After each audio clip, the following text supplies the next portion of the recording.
نے اور ہماری زندگی میں چند سانسیں عطا کی ہوں تو رمضان دیکھنا آپ سب کے لیے بھی ہوگا، اور بلکہ ہم تو دعا کرتے ہیں کہ مولا رمضان کی ساعتوں میں ہماری زندگی کو داخل فرما دیں۔ اگر اس سال کا بھی رمضان دیکھنا ہمارے مقدر میں ہے تو میرے عزیزو، کسی بڑے مہمان کے آنے کی تیاریاں گھر میں پہلے سے ہونے لگتی ہیں۔ جب آپ کو بتا دیا جائے کہ سال بھر بعد آپ کے رشتہ دار کوئی گھر آنے والے ہیں تو ظاہر سی بات ہے آپ اپنے گھر کو ٹھیک ٹھاک کرنا شروع کرتے ہیں، اور پھر سامان سلیقے سے لگانے کی کوششوں میں جٹ جاتے ہیں۔ اگر کوئی آپ کا عزیز آدمی آ رہا ہو تو اس کے لیے تیاریاں الگ سے ہوتی ہیں۔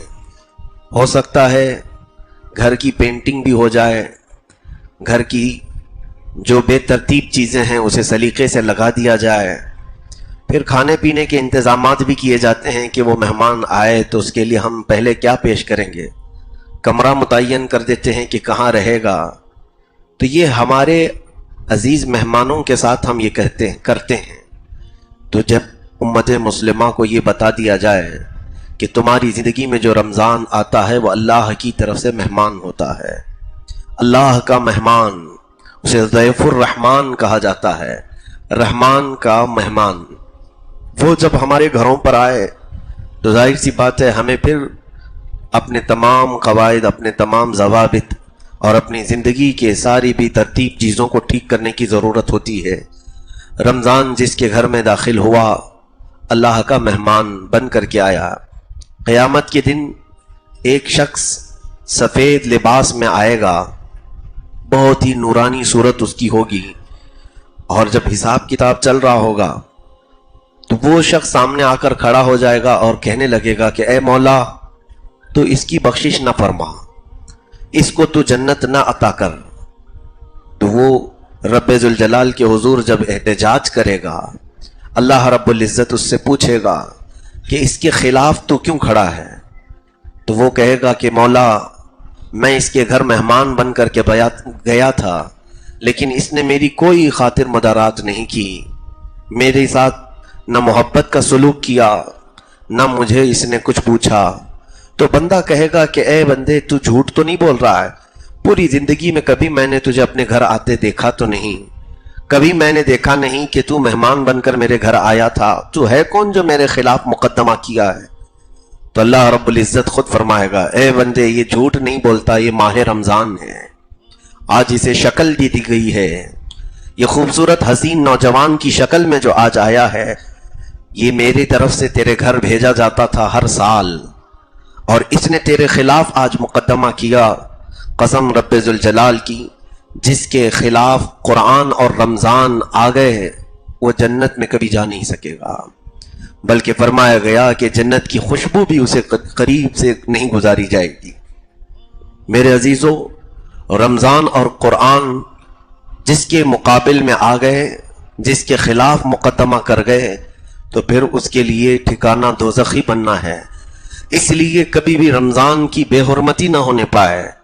اب آپ پوچھیں اس رمضان سے جب قیامت کے دن وہ ہمارے خلاف مقدمہ کرے گا کہ اگر تو اللہ کا مہمان بن کر میرے گھر میں آتا تھا تو میں نے تیری کیا بے عزتی کی، میں نے تیرے ساتھ کیا برا سلوک کیا، آج تو اللہ کی بارگاہ میں میرے خلاف جو مقدمہ کیا ہے میں نے کون سا تیرے ساتھ برا سلوک کیا تھا؟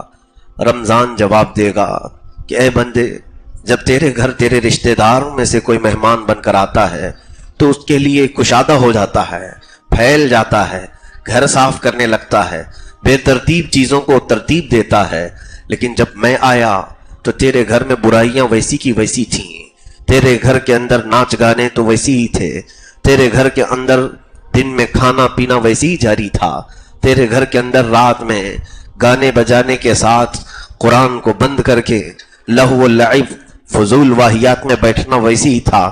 کیا تیرے گھر تیرا رشتہ دار مہمان بن کر آتا ہے، کیا تو اپنے گھر کی زمین کبھی صاف نہیں کرتا؟ کچرا ویسی پڑا رہتا ہے۔ تو یہ رمضان کی حجت ہے جو ہمارے ساتھ ہوگی، رمضان کا مقدمہ ہوگا جو ہمارے ساتھ ہوگا۔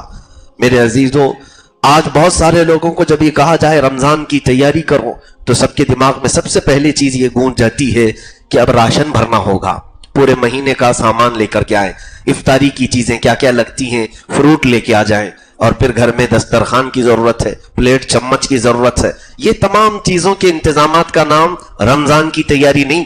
رمضان کی تیاری اسے کیا ہے؟ اس طرح کی تیاریاں تو شادی کی بھی ہوتی ہیں، اس طرح کی تیاریاں آپ کے گھر کے فنکشن کی بھی ہوتی ہیں۔ رمضان کی تیاری میں لوگ کپڑوں کی خریداری کو سمجھتے ہیں کہ اب بازار میں جلد سے جلد ہم کپڑے خریدیں۔ یہ تمام ظاہری تیاریاں ہیں جو اسباب کے ساتھ متعلق ہیں، لیکن رمضان جس کی صفائی چاہتا ہے وہ تمہارے آنکھوں کی صفائی ہے، تمہارے دلوں کی صفائی ہے، تمہارے زبان کی صفائی ہے، تمہارے ہاتھ و پیر کی صفائی ہے، تمہارے گھر کے ماحول کی صفائی ہے۔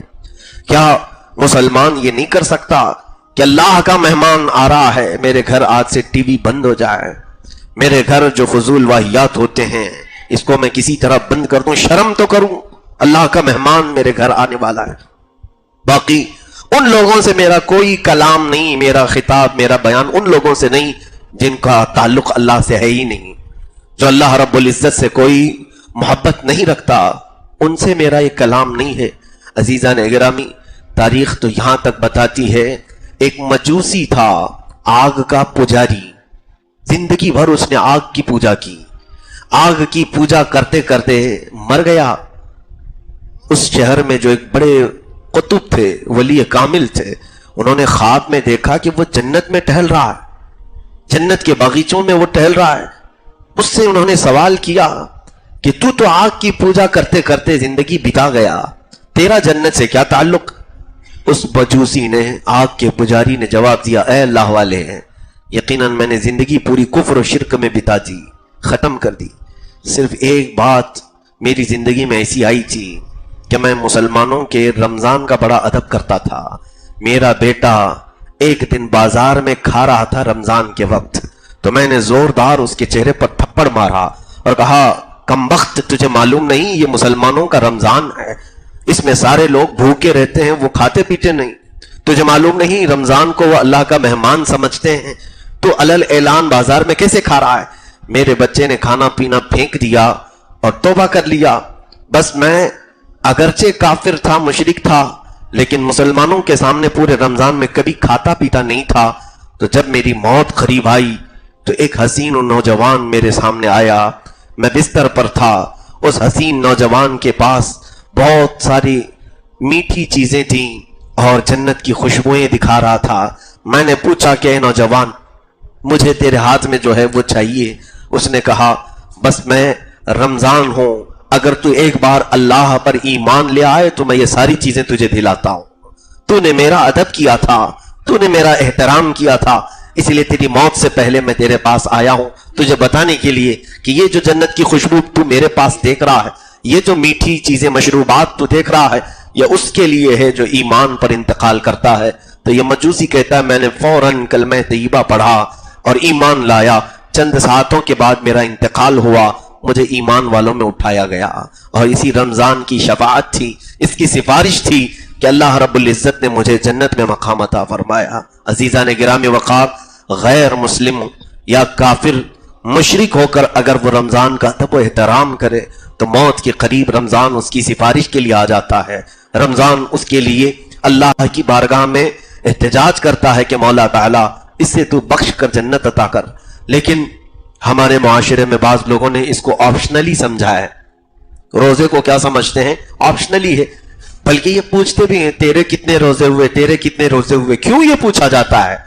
مسلمان ہے، مسلمان سے یہ پوچھنا بھی نہیں چاہیے کہ روزہ ہے یا نہیں رمضان میں، رمضان میں تم روزہ ہو یا نہیں ہو، پوچھیں بھی نہیں، بلکہ یہ ایسا فرض ہے کہ ایک روزے کے ترک پر، ایک روزے کے چھوڑنے پر قیامت کے دن اسے 900 سال تک دوزخ میں رکھا جائے گا، محض ایک روزے پر۔ 900 سال جانتے ہو کتنے ہوتے ہیں؟ یہاں سال دنیا کا بیتتا نہیں، گزرتا نہیں، اور وہ دوزخ کے 900 سال کیسے گزارے جائیں گے؟ اس لیے جن کی زندگیوں میں قضا ہوئے ہیں روزے، وہ قضا بھی کر لیں۔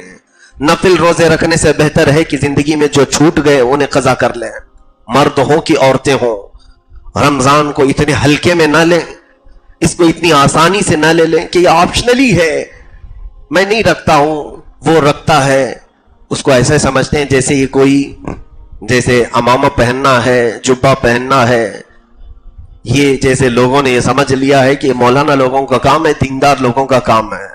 میرے عزیزو، رمضان کے روزے ہر مسلمان مرد اور عورت پر فرض ہیں، ہر مسلمان پر۔ تو یہاں پر رمضان کے روزوں میں جس نے بھی تساہلی کی، کاہلی کی، اس کے گھر سے نور ختم کر دیا جاتا ہے، اس کے گھر سے برکتوں کو اٹھا لیا جاتا ہے۔ عزیزان محترم، میرے آقا صلی اللہ تعالی علیہ وسلم نے جو فرمایا، احادیث کی روشنی میں ایک بات بتا دوں، کیا آپ کو ایسا محسوس نہیں ہوتا کہ سال بھر جو بندہ بھٹکا پھرتا رہتا ہے، بھولے ہوئے راستوں پر گھومتا رہتا ہے، رمضان آتے ہی وہ اپنے مولا کی چوکھٹ پر آ جاتا ہے، رب تعالیٰ کے دربار میں جھکنے لگتا ہے۔ ایسوں کو ہم نے دیکھا جو سال بھر نہیں آتے تھے، لیکن رمضان کے چاند دکھتے ہی مسجدیں کھچا کھچ بھر جاتی ہیں، تراویح میں، فجر کی نمازوں میں، مغرب میں، افطار میں، یہ جو ہجوم آتا ہے مسجدوں کا، پھر سال بھر وہ دیکھنے کو منظر نہیں ملتا۔ اس کی وجہ کیا ہے؟ یہ رمضان کا اس قدر احسان ہے ہمارے اوپر کہ بچھڑے ہوئے لوگوں کو یہ رحمان سے ملا دیتا ہے، مولا سے قریب کرتا ہے۔ جو بندے دور دراز جا چکے میرے مولا سے، انہیں پھر واپس کھینچ کر کے لاتا ہے۔ جنہوں نے پورے سال میں قرآن کو اٹھایا نہیں، ان کے ہاتھوں میں بھی قرآن آ جاتا ہے۔ جنہیں تسبیح پڑھنے کا موقع نہیں ملتا تھا، رمضان انہیں ہاتھوں میں تسبیح بھی تھما دیتا ہے۔ جو رات میں کبھی اٹھنے کو گوارا نہیں کرتے، انہیں صبح کا سپیدہ ظاہر ہونے سے پہلے ہی سحری میں اٹھا دیتا ہے۔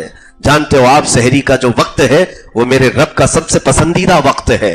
اسی وقت تو اولیاء کاملین تہجد ادا کیا کرتے تھے۔ یہ سحری کا جو وقت ہم اٹھتے ہیں، اس میں تہجد پڑھی جاتی تھی، اور پھر بارگاہ الہی میں جو دعائیں کی جاتی۔ رب ذوالجلال نے فرمایا، دنیا میں یہ 3 چیزیں مجھے سب سے زیادہ عزیز ہیں، ایک بھوکوں کو کھلانا، اور مال ہونے کے بعد فقر فاقہ کرنا، تیسری چیز اللہ رب العزت نے فرمایا جب سارے سو رہے ہو تم کھڑے ہو کر مجھ سے مناجات کر رہے ہو، مجھ سے کلام کر رہے ہو، یہ سب سے زیادہ اللہ کو پسند ہے۔ ہم سے زندگی میں دوسرے دنوں میں یہ اٹھا نہیں جاتا، فجر کے لیے الارم رکھ کر کے بھی نہیں اٹھتے، لیکن سحری میں یہ رمضان ہے جو اٹھا دیتا ہے۔ چاہے نہ چاہے بھی لوگ اٹھ جاتے ہیں، اور اس وقت کاش میرے مولا سے تند مناجات کر لیں۔ زندگی کی یہ سب سے اہم ساعات ہیں، سب سے عظیم ساعات ہیں۔ دیکھو وہ وقت ہے جب گنہگار بھی، بڑے بڑے مجرم بھی اپنے گناہوں کے اڈوں کو سجا کر رات ختم کرتے اپنے بستروں پر جا رہے ہوتے ہیں، اور تم مولا کے حضور کھڑے ہو رہے ہوتے ہو۔ اکثر لوگوں کی جو زندگی ہے گناہوں پر گزرنے والی، ان کی تو راتیں ہی ہوتی ہیں دن کے برابر، وہ رات بھر تماشے کرتے ہیں، لیکن جو ہماری سحری کا وقت ہوتا ہے یا ان کے سونے کا وقت قریب آتا ہے، 4 بجے کے قریب، 5 بجے کے قریب سارے بستر پر جا رہے ہوتے ہیں، اس وقت تم مولا کے حضور کھڑے ہو رہے ہوتے ہو۔ رب ذوالجلال ان کے گناہوں پر اگر جلال میں آتا ہے تو پھر تمہارے عبادت میں کھڑے ہونے پر اس کا جمال بھی ظاہر ہوتا ہے، اس کی رحمت بھی ہم سب کے لیے عام ہوتی ہے۔ عزیزان گرامی، یہ تمام وہ چیزیں ہیں جو ہماری زندگی میں انقلاب لاتی ہیں، چینجنگ لاتی ہیں۔ نہیں پڑھنے والا پڑھنے لگا قرآن کے اوپر۔ میں نے یہ بھی دیکھا ہے، ایک نوجوان کو مسجد میں دیکھا، قرآن پاک میں حافظ ہوں، اتنی تیزی سے نہیں پڑھ پاتا جتنے وہ جلدی جلدی اس طرح سے پڑھتا جا رہا ہے اور آنکھ پلٹتا جا رہا ہے۔ مجھے ایسا لگا کہ بغیر تجوید کے کہیں بہت فاسٹ تو پڑھ کر کے یہ غلط تو نہیں کر رہا ہے۔ اسے میں نے بلا کر روکا کہ بیٹا آپ اس طرح اتنی تیزی سے کیسے پڑھ رہے ہو کہ اتنی جلدی جلدی تمہارے ورق پلٹ جاتے ہیں، میرا ایک صفحہ نہیں ہوتا کہ تمہارے 2 ورق ہو جاتے ہیں۔ اس بچے نے کہا بڑے نمناک آنکھوں سے، کہا حضرت بات یہ ہے، زندگی میں کبھی میں نے قرآن سیکھا ہی نہیں، میں نے قاعدہ بھی نہیں سیکھا ہے، مجھے قرآن تو دور ہے، الف با بھی نہیں آتے۔ کہا بیٹا پھر یہ کیا کر رہا ہے؟ کہا کہ میں قرآن کے اوراق پر صرف ہاتھ پھیرتا ہوں تاکہ اللہ تعالیٰ وہ پڑھنے والوں میں مجھے دیکھ کر رحم تو فرمائے، کہ نہیں آتا ہے اس لیے چھوڑ تو نہیں دیا۔ میں اس وقت رمضان کے اس احسان پر قربان جاؤں۔ عزیزان گرامی، یہ وہ پاک مہینہ ہے جو بھولے بھٹکوں کے ہاتھوں میں بھی قرآن تھما دیتا ہے، جسے نہیں آتا اسے بھی پکڑا دیتا ہے۔ تراویح کے وقت، ارے میاں یہاں سال بھر عشاء کی نماز پڑھنا بھاری پڑتا ہے لوگوں کو، ہیں کتنی رکعت؟ 4 رکعت فرض نماز امام کے پیچھے کبھی لوگوں کو لمبی لگتی ہے، لیکن ہے کہ یہ رمضان ہے جو ایک پارہ سننے پر بھی تمہیں اکتاہٹ نہیں دلاتا. 20 رکعتیں پڑھ لیتے ہو اور پھر وہ بھی مزے سے پڑھتے ہیں. میں ان لوگوں کی بات نہیں کرتا جن کو نماز سے شغف نہیں، تعلق نہیں، جن کا مسجدوں میں دل نہیں لگتا، لیکن اکثر میجورٹی ہماری الحمدللہ رمضان میں مسجدوں کو آباد کرتی ہے. میں آپ سب سے گزارش کر رہا ہوں جنہوں نے مسجدوں کو زینت کے طور پر اپنی عبادتوں سے سجایا ہے، کیا یہ رمضان کی چینجنگ نہیں ہے؟ یہ رمضان کا انقلاب نہیں ہے؟ کیا یہ رمضان کے بدلنے والے حالات نہیں ہے؟ کہ ہمارے لیے وہ قوت پیدا کر کے دیتا ہے رمضان کہ ہم 20 رکعت تک بھی پیچھے کھڑے رہتے ہیں. میں محسوس کرتا ہوں، آپ کی مسجد میں تو جانتے ہیں آپ 2 یہاں پر امام ہوتے ہیں تراویح کے لیے. میں برسوں سے الحمدللہ ابھی شاید 20واں سال ہوگا میری تراویح کا، انشاءاللہ رب ذوالجلال زندگی کے آخر سانس تک مجھے قرآن پاک کے ساتھ شغف اور تراویح کے ساتھ تعلق قائم رکھنے کی توفیق عطا فرما. میں نے محسوس کیا تھا تقریباً 18 سال تک میں کسی کے ساتھ شیئر نہیں کیا ایک رکعت بھی. میں 20 پڑھاتا ہوں تو پڑھاؤں گا، میں نے کبھی شیئر نہیں کیا تھا. اور پڑھانے کے وقت کبھی اندازہ نہیں ہوتا پیچھے لوگ کیا کہہ رہے ہیں. ہمیں تو اپنے مسلح کی فکر ہے. ایک حافظ قرآن کو کئی چیزوں کی توجہ دینی رہتی ہے، رکعتوں کو بھی دماغ میں رکھنا ہے، قرآن کے صفحات کو بھی، آیتوں کو بھی، اور اس کے علاوہ وقت کا خیال رکھنا ہے، اور پھر تجوید کا خیال رکھنا ہے، اور پھر ایک آیت ادھر سے ادھر مل نہ جائے اس کا خیال رکھنا ہے. پہلی رکعت میں کیا پڑھا تھا، دوسری میں سجدوں کے بعد بھول نہ جائے اس کا خیال رکھنا ہے. اب کون سی رکعت میں ہیں ہم، سجدے میں جانے کے بعد پہلی میں ہے کہ دوسری میں، یہ تمام چیزوں کے خیال میں پیچھے کا خیال آتا نہیں ہے. کتنے لوگ کھڑے ہیں، کس کے اوپر کیا بیت رہی ہے، کون اشک کر رہا ہے، اس کا خیال ایک حافظ قرآن کو نہیں آتا. لیکن سننے کو ملتا ہے کچھ لوگ پریشان، کچھ لوگ تعریف، بہرحال. لیکن اب احساس ہونے لگا جب یہاں میں نے تراویح پڑھایا، 10 مولانا پڑھاتے ہیں، 10 میں پڑھاتا ہوں، تب اندازہ ہونے لگا کہ پیچھے کھڑے ہونے کا بھی ایک الگ علم ہوتا ہے، پیچھے کھڑے ہونے کا ایک الگ اس کی کیفیت ہوتی ہے. پڑھانے کے وقت اندازہ نہیں ہوتا تھا، پیچھے کھڑے ہو کر پڑھنے میں ایک الگ اندازہ ہوتا ہے کہ خاموش اتنی دیر تک کھڑا ہونا یہ سب کے بس کی بات نہیں. تب پھر احساس ہوا اتنے سالوں تک جو ہمارے پیچھے پڑھ رہے ہیں یہ اپنے سے پڑھ نہیں رہے، رمضان انہیں کھڑا کر کے رکھا ہے. رمضان کا یہ احسان ہے کہ ان کے اندر اکتاہٹ کو ختم کرتا ہے، ملال کو ختم کرتا ہے، بے چینی اور بیزارگی کو نکال دیتا ہے. باقی دنوں میں کھڑے ہو کر کے دکھاؤ، کوئی 20 رکعت کیا 4 رکعت میں مسجدوں کی صفیں خالی ہو جائیں گے. عزیزان گرامی، اس پاکیزہ مہینے کی ہر ساعت اور ہر لمحہ ہمیں مولا سے قریب کرنے والے راستے دکھاتی ہے. رب تبارک و تعالیٰ کے حضور کتنے ایسے لوگ ہیں جو رمضان میں پوچھنے کے لیے آتے ہیں. مسائل جتنے رمضان میں پوچھے جاتے ہیں دوسرے دنوں میں نہیں پوچھے جاتے. اسی لیے میرے مولا نے فرمایا کہ اے محبوب، میرے بندے میرے بارے میں سوال کرتے ہیں آپ سے کہ ہمارا مولا ہے کہاں. کہ چند صحابہ آئے حضور صلی اللہ علیہ وسلم کی بارگاہ میں سوال کرنے. یہی اسی صفحے میں قرآن کی جو آیت میں نے تلاوت کی، شہر رمضان الذی انزل فیہ القرآن، اسی میں یہ آیت بھی آئی ہے.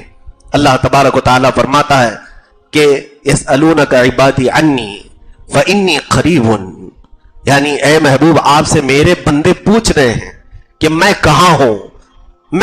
یہ سوال کب آیا تھا جانتے ہیں آپ صحابہ کرام؟ یہ رمضان کے موقع پر.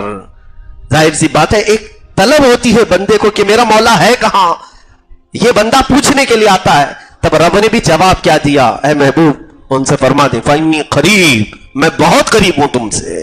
اجیب دعوت الداعی اذا دعانی، جب تم مجھ سے بات کرتے ہو میں تمہارا جواب بھی دیتا ہوں. اذا دعانی فلیستجیبوا لی ولیؤمنوا بی، تم مجھی کو پکارو اور مجھ پر ہی یقین رکھو. اللہ تعالیٰ فرماتا ہے، آپ کو میں نے شاید وہ حدیث بھی بتائی، جب بندہ سورہ فاتحہ بھی پڑھتا ہے مولا تعالیٰ کی طرف سے جواب آتا ہے الحمدللہ رب العالمین. جب بندہ تلاوت میں مشغول ہے اس کا مطلب ہوتا ہے تمام تعریفیں اللہ کے لیے جو عالمین کا، تمام جہانوں کا پالنے والا ہے. سورہ فاتحہ کا پہلا جز، سورہ فاتحہ کی پہلی آیت پڑھتا ہے رب کی طرف سے جواب آتا ہے. فرشتوں کو مولا مخاطب کر کے فرماتا ہے حمیدنی عبدی، اے فرشتوں دیکھو میرے بندے نے میری تعریف کی ہے، میری حمد بیان کی ہے. الرحمن الرحیم، جب بندہ رحمان اور رحیم کہتا ہے اسے مولا فرماتا ہے اثنانی عبدی، میرے بندے نے میری ثنا بیان کی ہے. مالک یوم الدین، قیامت کے دن کا مالک